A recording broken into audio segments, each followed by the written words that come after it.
চরম অর্থনৈতিক সংকটে থাকা শ্রীলঙ্কায় কয়েক সপ্তাহ ধরে চলছে সরকার বিরোধী বিক্ষোভ দমাতে জারি করা হয়েছে জরুরি অবস্থা, কিন্তু তাতেও দমেনি বিক্ষোভকারীরা। সবশেষ দেশটির প্রধানমন্ত্রীকে পদত্যাগ করতে বাধ্য তো করেছেই, অনেক মন্ত্রীদের পোশাকও খুলে নিয়ে রাজপথে ছেড়ে দিয়েছে। মূলত বৈদেশিক মুদ্রার তীব্র ঘাটতির কারণে রাজাপাকসের সরকার জ্বালানিসহ অত্যাবশ্যকীয় পণ্য আমদানিতে পুরোপুরি ব্যর্থ। ফলে দেশটিতে এখন 13 ঘণ্টা পর্যন্ত বিদ্যুৎ সরবরাহ বন্ধ থাকছে।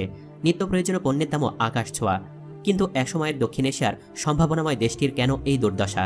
কিভাবে তারা এই গভীর সংকটে পড়ল? এ বিষয়ে কি বলছেন বিশ্লেষকগণ, কি বলছেন আলোচক সমালোচকরা? তারই বিস্তারিত নিয়ে আমাদের এই ভিডিওটি বিশেষভাবে সাজানো। তার জন্য ভিডিওটি না টেনে পুরোটা মনোযোগ সহকারে দেখতে থাকুন। আসা যাক এবার মূল কথায়। শ্রীলঙ্কায় কয়েক দশকের মধ্যে সবচেয়ে ভয়াবহ এই সংকট নিয়ে চারদিকে নানান আলোচনা সমালোচনা চলছে। তার মধ্যে দেশটির সমালোচকদের দাবি, চলমান এই সংকটের মূলে আছে একের পর এক সরকারের অর্থনৈতিক অব্যবস্থাপনা। সরকারের কিছু অবিবেচক সিদ্ধান্ত দেশটিতে দ্বৈত ঘাটতি তৈরি করেছে এবং ধীরে ধীরে তা দীর্ঘস্থায়ী ঘাটতিতে পরিণত হয়েছে। এই দ্বৈত ঘাটতি হল চলতি হিসাবের ঘাটতি এবং বাজেট ঘাটতি। 2019 সালে এশিয়ান ডেভেলপমেন্ট ব্যাংকের একটি ওয়ার্কিং পেপারে বলা হয়, Sri Lanka is a classic twin deficit economy. Twin deficit সংকেত দেয় একটি দেশের জাতীয় ব্যয় তার জাতীয় আয়ের চেয়ে বেশি এবং দেশটির বাণিজ্যিক পণ্য ও পরিষেবার উৎপাদন অপর্যাপ্ত। কিন্তু বর্তমান সংকটের অন্যতম একটি কারণ 2019 সালে নির্বাচনী প্রচারণার সময় রাজাপাকসের কর হ্রাসের প্রতিশ্রুতি। কারণ করোনা মহামারী শুরুর কয়েক মাস আগে শ্রীলঙ্কা সরকার কর হ্রাসের সিদ্ধান্ত কার্যকর করে, যা শ্রীলঙ্কার অর্থনীতির বড় একটি অংশকে ক্ষতিগ্রস্ত করে।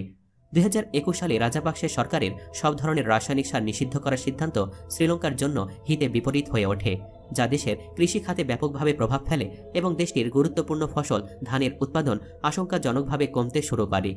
এর মধ্যে মহামারীর কারণে দেশের লাভজনক পর্যটন শিল্প এবং বিদেশি শ্রমিকদের রেমিটেন্স সরবরাহ কমে যায়। ফলে ক্রেডিট রেটিং এজেন্সিগুলো শ্রীলঙ্কাকে ডাউনগ্রেড করতে শুরু করে। ফলে একসময় দেশটির জন্য কার্যকরভাবে আন্তর্জাতিক মূলধন বাজার বন্ধ হয়ে যায়। এতে এসব বাজারের অনুমোদনের উপর নির্ভরশীল শ্রীলঙ্কার ঋণ ব্যবস্থাপনা প্রোগ্রাম লাইনচ্যুত হয় এবং বৈদেশিক মুদ্রার রিজার্ভ 2 বছরের মধ্যে প্রায় 70% কমে যায়। চলতি বছরের ফেব্রুয়ারি পর্যন্ত দেশটির রিজার্ভ ছিল মাত্র $2.31 বিলিয়ন। কিন্তু 2022 সালে প্রায় $4 বিলিয়ন ঋণ পরিশোধের মুখোমুখি হতে হয় শ্রীলঙ্কাকে, যার মধ্যে গত জুলাইয়ে পূর্ণ হওয়া $1 বিলিয়ন আন্তর্জাতিক সার্বভৌম বন্ড আছে।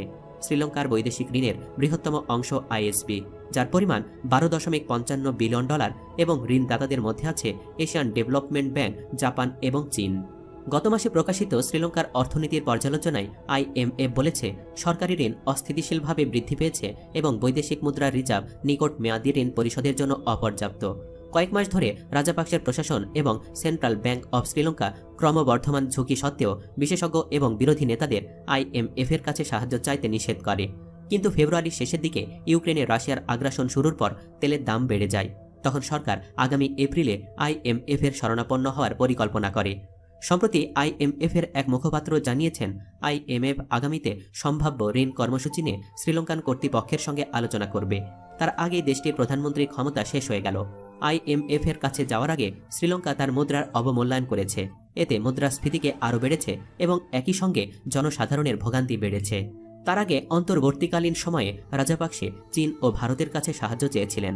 ফেব্রুয়ারিতে ভারতের সঙ্গে স্বাক্ষরিত $500 মিলিয়ন ক্রেডিট লাইনের অধীনে একটি ডিজেল চালান শ্রীলঙ্কা যাওয়ার কথা ছিল।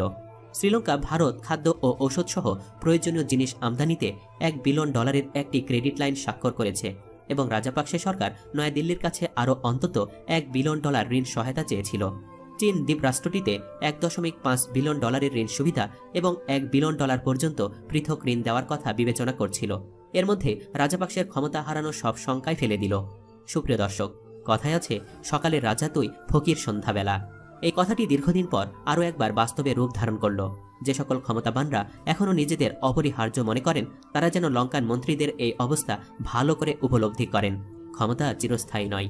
লঙ্কান ক্ষমতাসীনদের এই অবস্থা দেখার পরও কি বিশ্বাস হচ্ছে না আপনার? ইয়েস অথবা নো লিখে জানিয়ে দিন আপনার অভিমত। আমাদের কথাগুলো ভালো লাগলে ভিডিওটিতে অবশ্যই একটি লাইক দিন ও বেশি বেশি শেয়ার করুন।